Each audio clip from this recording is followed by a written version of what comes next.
Hello, Shay Russell here, coming to you on behalf of mining.com.au. And in the lead up to the Mines and Money Melbourne Connect conference starting on June 14, I am speaking with Owen Hegarty, the Executive Chairman of EMR Capital. Owen, how are you? I am fine, thank you, Shay. How are you? I'm very well. I love it when my lipstick matches somebody's headphones. The cord on your headphones. We're coordinating tonight.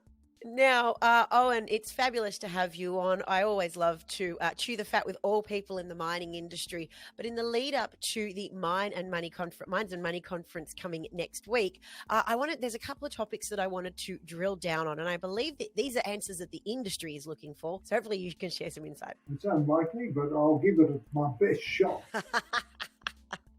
All right, first and foremost, now this is mergers and acquisitions. Now, this has been a hot topic this year, and it's probably even hotter coming off recent research coming out of BDO Advisory, where they recently noted that there's been less expenditure on exploration, which makes a lot of junior miners a potential takeover target. Now, tell me, you've seen this horse race a couple of times. What do you think is going to happen? We've got some big guys clearly trying to increase the assets under management and their resource size. And is that activity going to filter down to some of these cash-strapped juniors at the bottom? Look, very good question. Very interesting topic, absolutely, for sure, Shay. And by the way, thank you for the invitation to Mines and Money. It's very timely to actually have it right now, right? So you've got a lot actually happening in the space right now. You've got uncertainty, volatility around the world at this time. I suppose you've got some big acquisitions happening there with Newmont and Newcrest, you have BHP and Oz, but you've also got the smaller end of town, as you point out, type acquisitions in the junior exploration space. So no way. So it's a very good timing from that perspective, particularly for gold. And in respect of gold, it is so hard to find. You talk about increasing exploration and so on. A lot of the world's exploration goes into gold. Most of it doesn't find anything very much. And of course, that is actually why you're going to see more and more acquisitive activity. And it won't only be confined to gold, because it is so hard to find. You really have to then add to your resources and add to your reserves by acquiring. So there's a limited amount you can actually do from your exploration activity, if you know what I mean. And it won't only apply to gold, it will apply to many other metals as well. And those are in short supply, as you and I both know, are the critical energy transition metals and minerals. And they start with copper, lithium, zinc, and various other of those, the rare earths complex that you've got there. You've got cobalt, you've got graphite, you've got various others there. And they will all be in longer, stronger demand, and they will all be in shorter supply, simply because demand moves very quickly, supply moves very slowly. So therefore, you're going to see some very good tension on commodity prices, Shay. That is an excellent point for exactly where I want to take this conversation to next. And that is what a stock is worth. Now, as you've just pointed out, commodity prices, they're a little bit depressed right now, and mining valuations aren't ideal. But as you just said, supply is very slow and demand changes very quickly. Tell me, do you think the companies we're seeing of mining stocks in Australia, particularly in the junior sector, are adequately reflecting this potential coming supply imbalance? Oh, look, the mining valuations at the moment are very much sort of underwater, undercooked largely. Simply because you've got a bit of a downturn in the market, you're seeing the volatility around the world, people talking about recession, we're probably already in it in most places in a way. But, like day follows night, we will come out of this one and we will rocket ahead in a very, very steep northeasterly direction. So that is the way that has happened in the past, and it's going to continue to happen time immemorial. Actually, it's going to continue to happen with greater speed, actually, and greater certainty. Certainly for those minerals and metals and companies, minerals and metals that are in the right space, no worries. And that's most of them, by the way. and the companies who've got good quality assets. They've got good quality ground if they're explorers.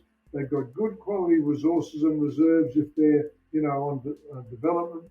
They've got very good quality background and experience and so on in terms of developing projects. And indeed, if they've got very good operations that are, looking to improve, grow, and expand over a period of time. So you're going to see some really, really good activity coming soon. Now, as I just mentioned at the start of this interview today, Owen, some recent analysis from BDO has shown that exploration expenditure did drop for the second quarter in the row. Although, while we're saying it did drop, it is still relatively high compared to, the late 2010s. Tell me again. Where do you see exploration expenditure increasing in the second half of this year, or do you think companies are likely to conserve cash? Look, I think you're probably likely to see conservation. You've seen a couple of quarterly drops there. Exploration is seen certainly inside the major companies, the operating companies. It's seen as it's something that you can put off. You can defer it. You can.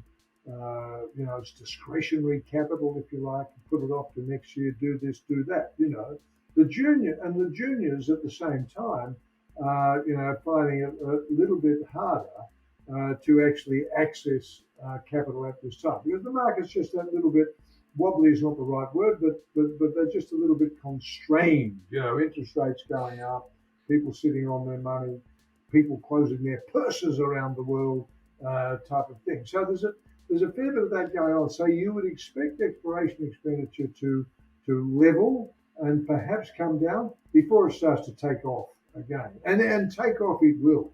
No question about that. The purses will open up. People will actually get off their hands and actually start seeing some capital flow. And that's what will happen. It's always happened, type of thing. And actually, Shay, I actually don't think you've seen anything yet in terms of the expenditure that we're going to see on exploration. And you need more of it because you need more and more of the minerals, critical and others, to continue to provide the metals for the energy transition. And guess what? It's going to be in Australia, in qualified, stable, and very, very good jurisdictions like Australia.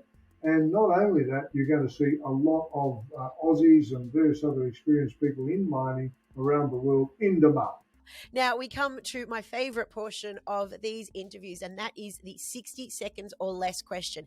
Now I have my trusty little phone here, but I have done a little bit of damage to my screen, so you're going to have to trust me when I say it's 60 seconds. For our 60-second or less question to close out this interview, tell me, Owen, when it comes to decarbonisation, or actually when it comes to this energy transition, which is the same thing, what is the most important metal to it starting from now? The most important metal in the whole energy transition decarbonisation equation is copper, Dr. Copper. It's powering the infotech revolution. It's electrifying the world and the developing world, and it's powering ahead with the whole energy transition. We must have more copper. And as an investor, you can never, ever, ever have enough copper. Beautiful. Nailed it in 38 seconds and one copper bull to another. Owen, thank you so much for being here. This has been a great chat. I love your energy and I can't wait to see you and what you have to say when we get down to Minds and Money Connect Melbourne conference on June 14. Goodness, thanks for, and I'm sorry I wasn't dressed up. My hair's not done. Oh, God. No, you've caught me at a rare moment on the back of a lunch today where I had to look not like my normal self at home. Have a lovely afternoon, a lovely evening, Owen. Thanks, Shay. All the best. Now, my chat with Owen is just a preview of some of the more exciting conversations and panels that are going to happen at the Minds and Money Connect Melbourne conference on June 14 and 15. Make sure you click the link below. I really hope to see you there.